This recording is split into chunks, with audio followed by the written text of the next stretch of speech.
Sur ce plateau, une invitée de marque en la personne d'Alexia Barrier qui s'attaque prochainement au Tour du monde à la voile, le bien nommé Trophée Jules Verne. Bonsoir. Bonsoir. On va parler plus en détail de cette aventure, mais première question, vous êtes en ce moment en pré-départ, c'est-à-dire que le bateau est prêt à partir, vous attendez la bonne fenêtre météo. Qu'est-ce que vous faites dans la région ? Je suis venue faire un petit break. C'est vrai qu'on est en période de stand-by avec The Famous Project CC. Le bateau était à Brest. La ligne de départ est vraiment à côté de Brest, à 30 000. Ça veut dire 2 heures de navigation avec notre trimaran géant des mers.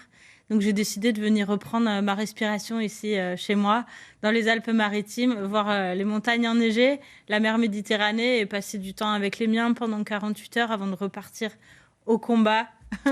Renfiler ma casquette de capitaine et m'assurer que tout soit prêt. Donc on enchaîne comme par exemple des astronautes qui partent dans l'espace, on enchaîne les procédures de vérification et tant que je ne suis pas satisfaite, on recommence sur certains points techniques. Et là, vous parliez de combat, c'est un combat un peu particulier, c'est une première, ça va être un équipage 100% féminin.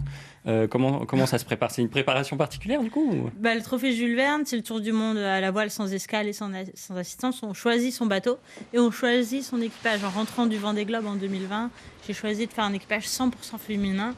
Juste parce que quand j'ai regardé les chiffres du Trophée Jules Verne, sur 250 marins, il n'y a eu que 14 femmes en 30 ans.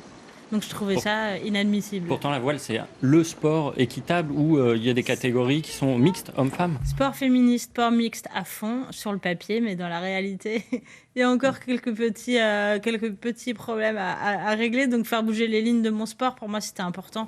Au-delà de ça, j'avais très envie de changer de support. J'étais en IMOCA depuis donc le bateau du Vendée Globe depuis quelques années. Je voulais passer en trimaran et d'embarquer avec moi les meilleurs athlètes de haut niveau de toute la planète, parce qu'on a un équipage de 8 femmes et 7 nationalités. C'est extraordinaire et unique. Une aventure géniale. Le bateau aussi a une histoire particulière. C'est le bateau qui a fait le précédent record ? Oui, c'est Idexport. Donc, on part de zéro avec les filles il y a 2 ans et demi. On n'avait jamais fait de multicoque, même si on a des médaillés d'or aux Jeux Olympiques dans l'équipe. Et là, on récupère le bateau tenant du titre. Alors, celui qui a fait le tour du monde en moins de 41 jours. Comme un conte de fées, finalement. Parce que moi, Alexia Barrier, femme méditerranéenne, sur le papier, j'avais 0 chance de skipper, d'être capitaine de Idexport, qui a gagné 3 fois la Route du Rhum, 3 fois le Trophée Jules Verne et qui détient le record en 40 jours et 23 heures. Merci beaucoup Alexia Barrier. Un dernier mot peut-être sur ce tour du monde. Est-ce que vous avez une idée de quand est-ce que vous allez partir là ? Est-ce que c'est vraiment...